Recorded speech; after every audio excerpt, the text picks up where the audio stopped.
you've already heard about this, that Kash Patel had claimed pretty early on that there were burn bags found in the basement of FBI headquarters.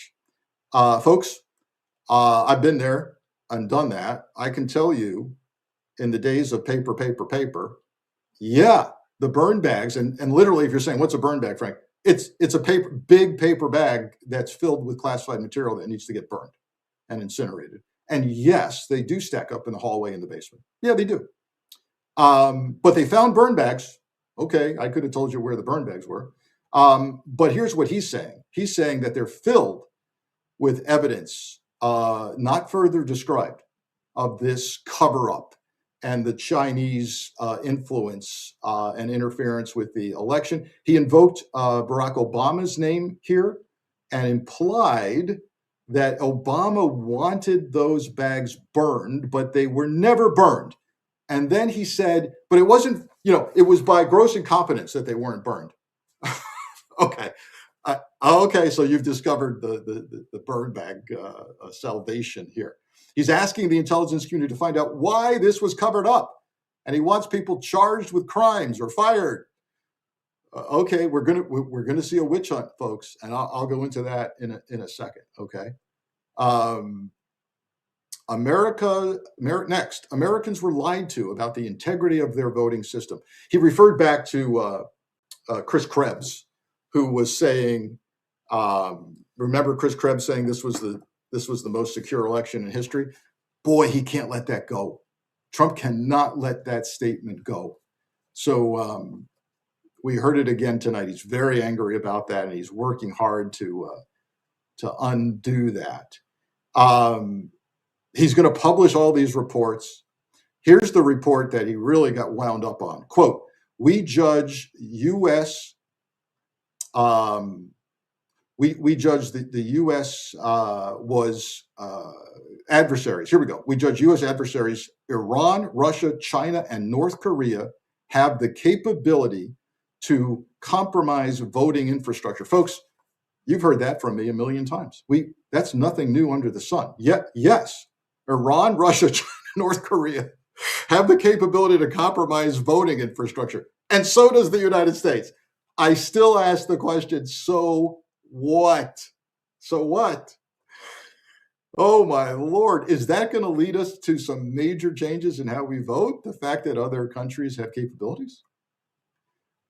He says the CIA knew of a plot, and this is where he goes off in Trump lingo, to quote, I kid you not, to quote, do a big number of Maduro to digitally rig their own election. So what he's saying is that the CIA knows that Maduro's government was trying to digitally rig the Venezuelan election. I thought he was going to say for a minute that Venezuela tried to rig our election, but he didn't go there. He just said, and this is, I'm sorry that I seem to be finding humor in this, but I am, because his next thing is, so, think about the logic flow. The CIA knows Maduro tried to digitally rig his own election in Venezuela. Okay, I got it. Next sentence. Therefore, we must make changes to our own election system. I'm sorry, what? What? But that's what he said, folks. Number 4, FBI files detail large-scale voter fraud in Michigan, and specifically as part of a Get Out the Vote registration organization that he claims was rife with fraud. And he claims that now they have confessions from people who admitted they signed up other people to vote, who don't exist, people who don't exist. They gave gift cards to registrants, which he called pay to play. Boy, that's what we need, is a lecture from President Trump on paying to play, don't we? Yeah, look, some of that could be a crime. It would be a crime. Let's charge those people. Do I believe it? I'll believe it when I see it. He claims further about that Michigan organization that Biden knew it, President Joe Biden knew it, and he had the case killed. I hope we'll be hearing from President Biden about that. He's asked the FBI to investigate this. Now, isn't that interesting? You just told us the FBI gave you this, and now you're asking the FBI to investigate it. I'm sorry. Please explain. This was the big one that had the most numbers attached to it, the thing we can sink our teeth into. And this was his last of 5 things. 278,000 non-citizens and dead people are registered to vote. And you say, where's he getting that from? Well, from the red states who voluntarily gave the White House the demanded voter registration data. And of course, he's really upset that Democrat states refused to provide it. So he pointed out these numbers are likely much higher because we don't have the Democratic state records, but 278,000 non-citizens and dead people are registered to vote. That's a lot of people. And we'll stand by for any evidence of that. Do not hold your breath on that. And then let me wrap, and then we'll talk about what might happen next here, folks. He's really pissed at California. As he started to wrap up, he went at California for taking a month to count their votes. Says, we just found out who won in California, and third world countries don't even do it that poorly. He's very upset about how long it took to vote. And yeah, I think we all are like, okay, that's how we know that's California. That's how they do it. Do you have evidence of fraud or not? Bring it.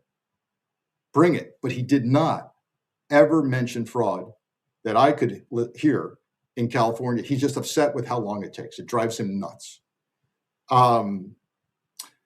He attacked the media. This is important because I have some predictions on where we're going.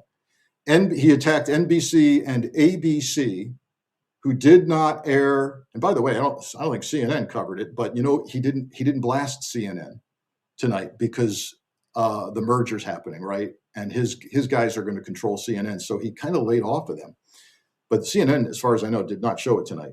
NBC, ABC are part of the cover-up, folks. They're part of a plot to protect the radical left, and that we should have their licenses revoked. I think he's going to try really hard, right? They're already going through the affiliates, the local affiliates for that. He ends by saying, we'll notify the states involved in the hacking of their voter records by China.